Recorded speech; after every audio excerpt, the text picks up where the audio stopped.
Restraining orders, blocking, and fear. Welcome to the Morrow Marriage podcast, guys. And today we want to shed some light on a very damaging subject, but I want to flip it around. Now, if you don't know our story, part of our story includes a restraining order against me, charged with assault.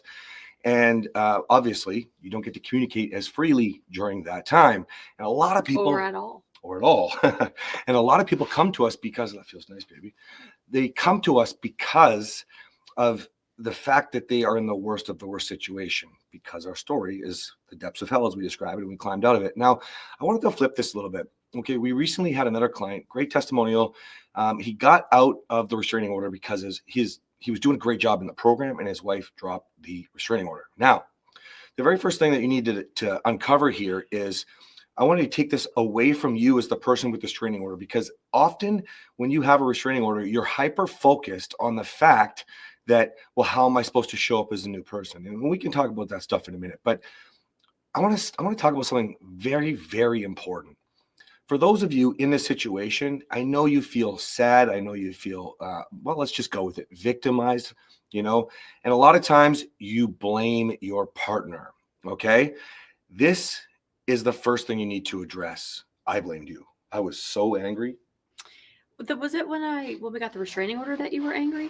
Yeah, because what happened was, like, over the next year, maybe a year and a half to 2 years even, I remember it was now. like, it was a heightened level of fear that I had for the police. Like, every time I saw lights, I remember being in the garage one night, lights 4 or 5 houses down the road, and like just terrified. Are they coming here?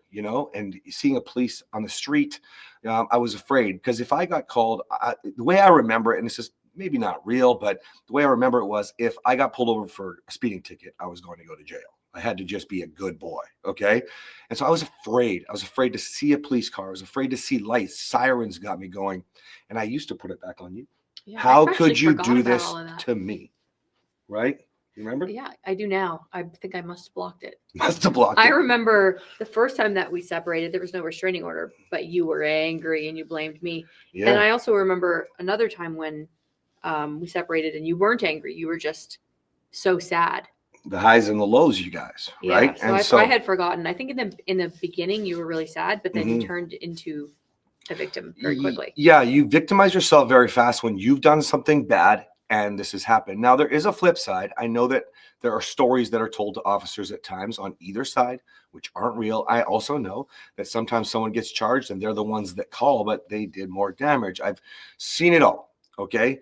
But something really powerful came out of a recent story with one of our clients.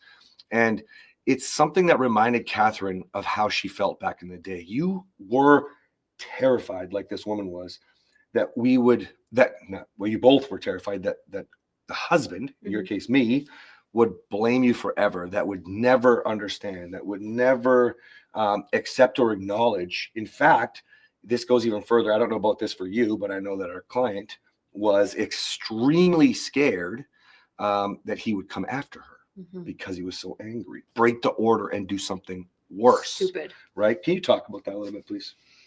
Yeah, I think that I think the reason that you want to talk about this is because we need to air how both sides feel. Is that where you're kind of going with this? Correct. So as a woman, when you know that potentially you should call the police because it's getting dangerous, it's emotionally dangerous, it potentially could get physically dangerous. Part of you wants to call the police because you know that the police will protect you in that moment. But then what happens after that moment? When the police are not there, when there's no protection, when you're both back to your own devices, sure, there's a restraining order in place, but a restraining order is just a piece of paper and an invisible barrier. An invisible barrier. So if somebody wants to break a restraining order and do something stupid, they can do it. Because if you are willing to risk breaking the restraining order, if there's something that you want to do that's stupid, let's say it's break into your own house, you want to come in and you want to scream at your wife, God forbid someone does something physical to their partner, or worse. Yeah, or something very physical to their partner. Then you don't care about the restraining order. The restraining order means nothing if you are at that level of revenge, I think. So as a woman, and I don't know what it's like in opposite situations. I know that men have restraining orders on women too. I don't know if they experience this level of fear, but as a woman, you have to battle. Am I more afraid in this moment where I feel like I need to have some sort of intervention? Or am I more afraid of what could happen when my husband, in this situation, we're talking about husbands, when my husband finds out that I have brought in the legal system, which is terrifying, because how is that person going to react? It could just bring them to rock bottom, which it did for my husband. It did for this other husband that we're talking about. That was one of the catalysts for change for us. It was the beginning of my growth. Yes. Right? Yeah. It was a big turning point for us. And with this other couple, certainly a major turning point.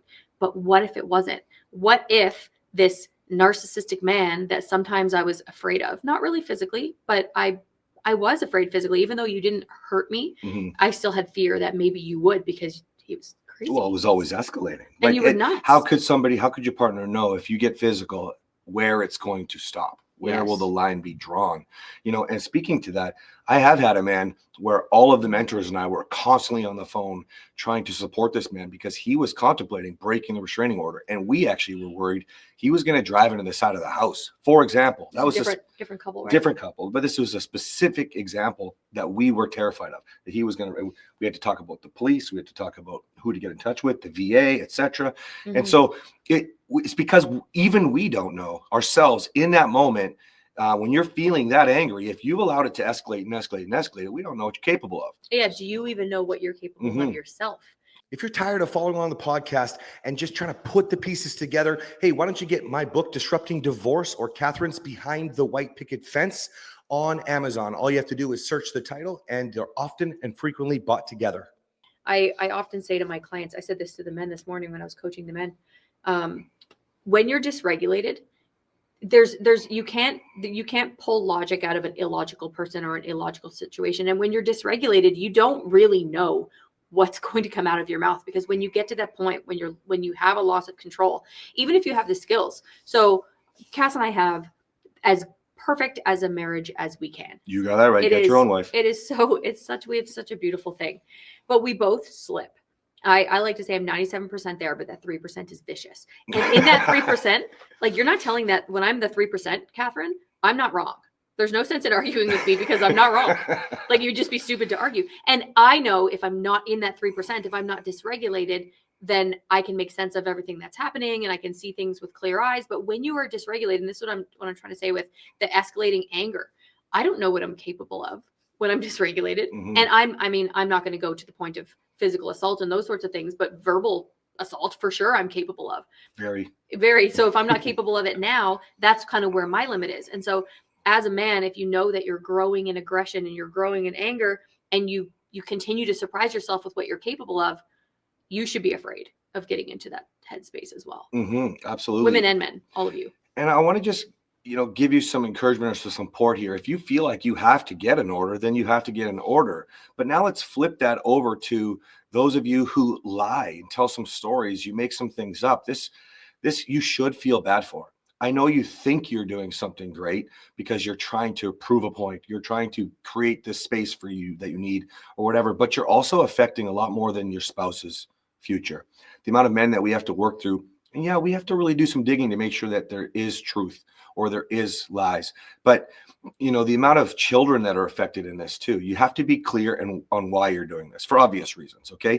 Now I want to flip it now again back to those of you who feel this deep, dark low, like, how am I supposed to grow? How are they going to see? And I tagged in blocking, because say your partner blocks you. You don't respect my boundaries, and block, right? Blocks you off of social media, this and that. You need to first and foremost realize that you've got to this point because you don't know how to control your emotions. And from there, you can start to realize all the steps that you need to take.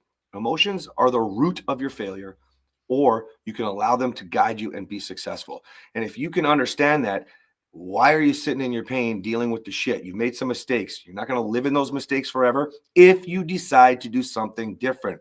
How will your partner notice? Well, you have mutual people in your life. Just start there. There's a program we have called Momentum where we show you how to make it known, obvious. But why we switch things around and don't just get you to make this public first is because what we notice is you need to do this for you, because you should be tired of not knowing where that line actually will go. You can't get on the phone with me and say something like, I would never do that though. If you instill fear into your partner that much, whether it is just verbal or whether it is extremely physical, or somewhere in between where like I would flip Kathryn out of beds. I would throw her out the door, throw an empty suitcase on her, mock her for not being able to buy shit. Whatever that level that you're capable of doing is, you actually don't know that line. You know, I'll tell you what, how many times did I trash the house and go, well, fuck, now I have to fix another hole, you know, like flip the furniture over. That didn't happen before. And so the more you care, the more you lose control. So gain control, get out of your shithole and understand you are where you put yourself. That's it. Now you can start to learn to do better and you can start to move things forward. And then, yes, there are many ways. I call it creating opportunities where your partner will get to see the new you. Okay. And I say get to, because you're going to be fucking awesome when you go through my program as a man, a woman as a woman in Kathryn's program. They will get to see the opportunities. Start flipping your mindset, get out of the hole and move yourself forward. Right? Mm-hmm. Cool. Anything you want to add? The only thing I just thought of when you were saying that is they get to, very few people are willing to do the level of work that we're going to get you to do. True. And so when you do the work that we teach, Cass's thing is 6 and 7s can't get with 10s. And we're not talking about looks, but when you rise up to a 10, your partner either has to follow you and grow up to that 10 with you, or you're going to outgrow your partner. Your partner gets to experience this new you, all of these skills, all of this new growth. They get to be with you because you're so awesome. I love how you just brought that up, because this is really important. Even though you might have needed to put an order on your partner. Okay, let's go with worst case scenario, like the physical stuff for obvious reasons.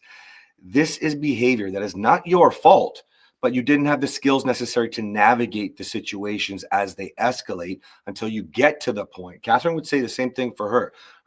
Your direct quote is usually something along the lines of, he was a narcissist. What was wrong with me? Or, your abuse didn't hold a candle to mine, even though it was 10% or 2% to the 90 or 98. I enabled him to continue to get worse. And part of my enabling him to get worse was I escalated as well. So even though I was, let's say, 10% of the emotional abuse equation, I started out at 0. And so as he rose, I rose. I enabled him. I didn't correct him. I got worse. I made him worse. So no, I'm not responsible for his behavior. I'm not responsible for his abuse, but I could have been a lot more proactive, and I could have done a much better job at, how would I even say that? At helping him manage his emotions. If I knew how to manage my emotions from the start, I could have helped him manage his. Now, you might not think, you have to help your partner manage their emotions, and you're not inherently responsible, but where are you going here? Because if you don't want to be involved in the growth journey, she was talking about rising. I would call that declining in that moment. You're not a 10, you're a 2. Okay. Then if you don't want to be there, then get out, right? Stop blaming your partner. And if you're not going to get out, then it is your responsibility. You are one. This is your husband. If you don't want to hold your husband's hand and bring him along with you. And husbands to your wives too. Yes. Right?